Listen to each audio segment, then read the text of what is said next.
3 साल के इंतजार के बाद आ चुका है आश्रम का नया सीजन 3 पार्ट 2। पहले तो मेकर्स सीजन 4 लाने वाले थे, लेकिन अब लगता है स्क्रिप्ट में कुछ नया मिला नहीं उनको, इसलिए सीजन 3 का ही पार्ट 2 करके सिर्फ 5 एपिसोड दे दिए। तो कैसी है ये सीरीज, देखने लायक है या नहीं, और क्या खास है इस सीरीज में, आइए बात करते हैं। मेरा नाम है Andy Vyas and you are watching review with Andy. Let's talk movies. Story की बात करें तो यहाँ पम्मी की स्टोरी कंटिन्यू होती है और वो जाती है वापस बाबा निराला के आश्रम में, और फिर उनके साथ क्या होता है और वो कैसे बदला लेती है, बस यही कहानी है आश्रम 3 पार्ट 2 की। अब मैंने इस सीरीज के ट्रेलर में जो देखा था वही दिखा मुझे 3 एपिसोड तक। और तो और पुराने जो कैरेक्टर्स थे आगे की सीजन के वो तो गायब ही हो गए, कई कैरेक्टर तो मुझे दिखे ही नहीं। और तो और सीजन 1, 2, 3 में जो राजनीति थी वो भी यहाँ नहीं दिखी। ऐसा लग रहा था कि इस सीएम के कैरेक्टर को तारक मेहता की शूटिंग करने जाना था, इसलिए सिर्फ 2 या 5 सीन रखे होंगे उनके। और तो और 3 सीजन में जो कैरेक्टर आर्क थे वैसा कैरेक्टर आर्क भी यहाँ देखने नहीं मिला, और अगर कोई कैरेक्टर मर रहा है तो उसका कोई फील भी नहीं आ रहा था। सीजन बस लंबी लंबी खींची जा रही थी, कहीं भी एंड नहीं दिखाई दे रहा था। और जैसा कि ट्रेलर में भी हमने देखा, पम्मी और बोपा बस एक दूसरे के पीछे भागे जा रहे हैं।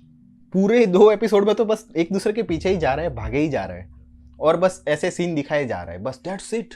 सीरियसली कुछ भी हो रहा था सीरीज में, कुछ भी। मैं जितनी हाई होप्स लेके बैठा था, जितनी एक्सपेक्टेशन लेके बैठा था, उस हिसाब से काफी डिसअपॉइंट हूं मैं। पूरी सीरीज में आपको पुराने कैरेक्टर्स तो भूल जाओ, सिर्फ बॉबी देओल, पम्मी का जो कैरेक्टर है अदिति जी का, और चंदन जी का जो भोपा का कैरेक्टर है, बस यही दिखेंगे पूरी स्क्रीन पर, बस यही 3 दिख रहे थे। और तो और दर्शन जी का जो कैरेक्टर था उनको भी कोई अहमियत नहीं दी गई, लाइक जस्ट निकाल दिया उन लोगों को, पता नहीं क्यों। अक्की का कैरेक्टर था, उनको भी वेस्ट कर दिया।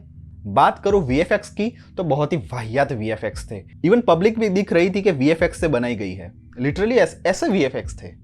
साथ में अनुप्रिया गोइंका जी का कैरेक्टर, इवन टिंका सिंह का कैरेक्टर पता नहीं कहां गए। जहां तक मुझे याद है तब तक वो मरे तो नहीं थे। तो पूरी सीरीज तो बिल्कुल ठीक थी भाई, स्क्रीन प्ले में बहुत लोचा मारा है, बहुत। परफॉर्मेंस की बात करें तो बॉबी देओल तो जज रहे थे इस कैरेक्टर से। ये सीरीज उनका रिडेम्पशन आर्क थी। इवन एनिमल से पहले लोगों ने उनको इसमें पसंद किया था। इंडीड इसमें भी उनका कैरेक्टर आपको याद रह जाएगा, उनकी एक्टिंग बढ़िया थी। बाबा निराला का कैरेक्टर उनसे बेहतर तो कोई ना कर पाता, इंडीड।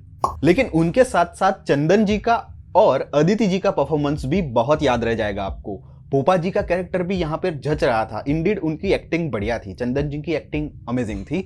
अदिति जी यहाँ आपका दिल जीत लेगी। पम्मी का कैरेक्टर उनके लिए ही बना था, बाकी सबको साइड कर दिया गया है। जो अहमियत वाले कैरेक्टर थे उन सबको साइड कर दिया गया है। पूरी राजनीति का जो माहौल था वो तो दिखाया ही नहीं, पता नहीं क्यों यार। ये प्रकाश झा की वीक सीरीज में से एक होगी। इंडीड सीजन 1, 2, 3 बढ़िया थे, लेकिन कंक्लूजन में मार खा गए। बहुत ही ज्यादा स्कोप था, वेल एस्टेब्लिश कैरेक्टर थे, अमेजिंग स्टोरी लाइन जा रही थी, लेकिन कहीं ना कहीं बहुत कुछ मिस कर गए यार। इवन डायरेक्शन में भी कहीं भी कुछ भी ब्लर हो रहा है। फाइटिंग में भी ऐसा लग रहा है कि जानबूझ के किसी को धक्का दे रहे हैं, जानबूझ के ऐसा कर रहे हैं। इतना वाहियात लग रहा था यार, पता नहीं किस तरह से बनाई गई ये सीरीज। और तो और बुलेट प्रूफ जैकेट पहना है, वहीं गोली लगकर आदमी मर जाता है। ऑनेस्टली कहूँ तो ये सीरीज बस खत्म करने के लिए बनाई थी। जैसे कि नहीं होता टीवी सीरियल में एंडिंग बस दिखा देते, फोर्सफुली एंडिंग, बस वैसा ही हो रहा था। मुझे लिटरली ऐसा लगा, क्योंकि 3 साल इंतजार करने के बाद ये। मेरा रिव्यू है 2 आउट ऑफ 5 स्टार्स। परफॉर्मेंस अच्छा है, बीजीएम अच्छा है, और अगर इस सीरीज के फैन हो तो एक कंक्लूजन भी दे दिया गया है। अच्छा कंक्लूजन है, काफी बेहतर हो सकता था। और ट्विस्ट एंड टर्न्स तो ऐसे है जैसे आप प्रिडिक्ट ही कर लोगे कि क्या हो सकता है। So overall it's a huge disappointment for me. आपका रिव्यू मुझसे अलग हो सकता है। तो आपने आश्रम की लास्ट सीजन यानी पार्ट 2 सीजन 3 का देखा है या नहीं, ये कमेंट कर जरूर बताना। और ऐसे ही नए और पुराने दोनों रिव्यूज के साथ मैं फिर मिलूंगा, लेकिन जाते जाते इस चैनल को सब्सक्राइब और इस वीडियो को लाइक जरूर करते जाना। मिलता हूं अगले रिव्यू में, तब तक के लिए सायोनारा।